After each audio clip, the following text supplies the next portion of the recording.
Here we go. I just got word of the first indication of the next round of quantitative easing, money printing, devaluing your currency, and I'll break it down for you today. You came here for the truth, so let me unveil that for you. In today's video, we are going to look at what's going on with the next round of QE, money printing.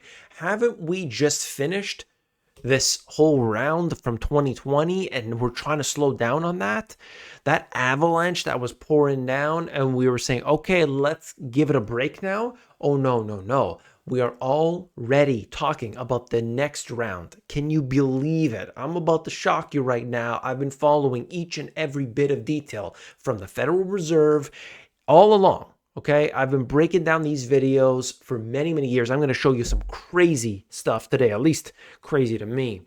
Last week, Federal Reserve Governor Christopher Waller, one of the central bank's most influential voices, dropped a bombshell on the markets by suggesting that he would like to see two key developments in the Fed's portfolio. So right now at this time, we are seeing from the Federal Reserve quantitative tightening as well as, increasing interest rates. And we've already seen from many members of the Federal Reserve that they would like to see rates stop where they are, not go any higher unless something major changes. And many of them have hinted at rate cuts to come in 2024.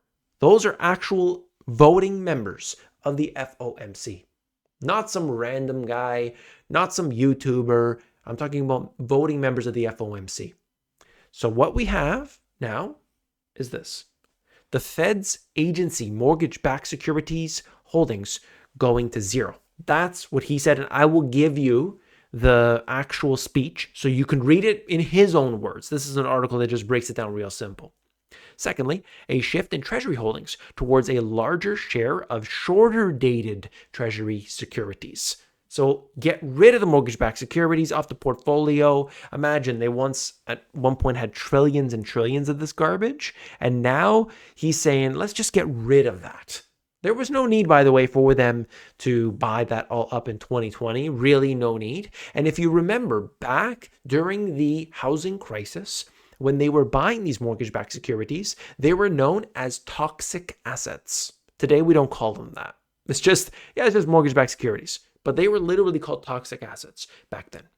In other words, Fed Governor hinted that he would like to see the central bank revive Operation Twist in order to reassert stronger control over the interest rates at both ends of the yield curve. Essentially, that's the Fed extending quantitative easing without actually calling it quantitative easing. This is big. I can't believe this, that they would actually just go out and say it. So I have talked about this before. In the Federal Reserve doesn't need to come out and actually do a QE, like QE 1, 2, and 3.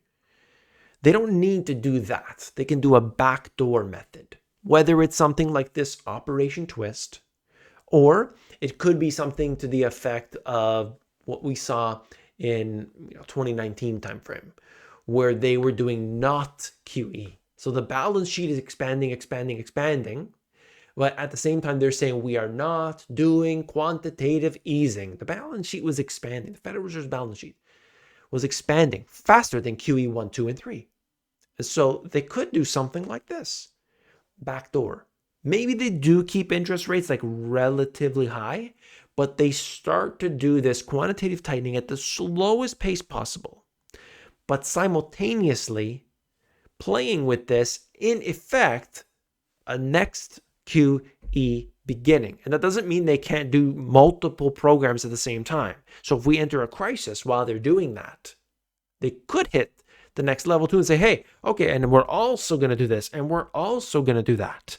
Oh, and the government's going to do stimulus checks, and there's no reason they can't do more and more and more. As long as they can convince everybody that they're not doing QE, we're not creating inflation, none of that's happening, poof, it's gone. And this is the actual speech itself. So links are in the description as always. You can get them there. I would like to see a shift in Treasury holdings towards a larger share of shorter dated Treasury securities. And then he basically just talks about the prior crises and everything else. Okay. So I just wanted to show you exactly from the horse's mouth. You could see it here for yourself. And they make the argument, he made the argument basically that doing this the way that they want to do it, this Operation Twist, has no effect on inflation. It's not quantitative easing, and therefore there is no reason to be concerned. Sure. Okay. If that's what they believe, well, you decide. In the case of Europe, ECB's balance sheet, QT, down 2 trillion euro from its peak to $6.83 trillion. They've already got rid of approximately half of the assets they purchased during the 2020 timeframe. All right, so there's quite a bit there, but they are encountering an issue, and that is they have zero plans for growth. There's just no growth happening in Europe, and even the all favored Germany, the strength of Germany, not showing up at all. So they've got an issue, and I believe at some point they're going to need to revive their quantitative easing. Fed's Williams reiterates rate cut likely later this year. Like I said, people at the Fed are talking about this. They are saying it themselves. Loretta Mester, all right? Cleveland Fed president. We are looking for 3 cuts this year. That's what she had said. There's actually a video of her saying this. And so you got to understand that all of these things are happening right now. Cuts, rate cuts. Where are we? With the Federal Reserve right now being between 5.25 and 5.5 on the Fed funds rate, they can, get a few cuts and bring that down. But think about it. They're still, even if they cut several times, they're still at, let's say, around that 4.5%. That's still pretty tight in comparison to what, investors and businesses and everybody have been used to at 0%. So this is still something that requires a lot of maneuvering, and some businesses that are reliant on those super ultra low interest rates may not be getting them until there's a major crisis. But can they be eased? Yes, absolutely. And that's what they intend on doing. Even those at the Fed are talking about it right now today. I just wanted to give you a look at what's happening with the assets overall. I've shown you this before. I have a video about how to get all of the assets. You can look at that for yourself in the playlists on my YouTube channel. Major central banks, total assets, Fed, ECB, Japan, China. There's a mixed bag. There's no question about it. But you can see overall, there's been a decline since the peak. Where are they going to stop, though? If the history has been any guide, overwhelmingly, we just get more and more and more and more. And that more doesn't equate to more for you and I. It actually equates to less, because as they print money, they devalue the currency, and that is exactly what they intend on doing again and again and again. And they do so without the public's consent. I didn't tell them to print, but in a sense, the investor, whether it's a retail investor, whether it's like the hedge funds, looking at the government top to bottom, they're all rooting for low interest rates and lots of money printing, because we want that easiness. It's just like somebody saying, oh, my head hurts. I'm going to take a painkiller. I'm going to take a painkiller. I'm going to take a painkiller. And slowly but surely they are desensitized to that. So now they got to take 2. Now they got to take extra strength. Now they got to take more and more and more. And it doesn't resolve the initial issue in the first place.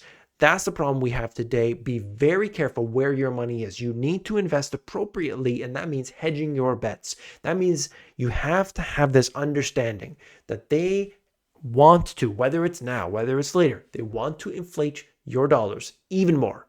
So pay attention closely. Do what you have to do and know where to put your money. I've got videos on my YouTube channel. I got the 2-hour every single Friday Finance Friday Live, where I tell people straight up what they better be doing right now, because things are looking ugly. If you appreciate this video, hit that thumbs up button. Check out the link in the description at the top, as I mentioned every single video. And don't forget to come back tomorrow. I'll be here. I'll see you then. Take care.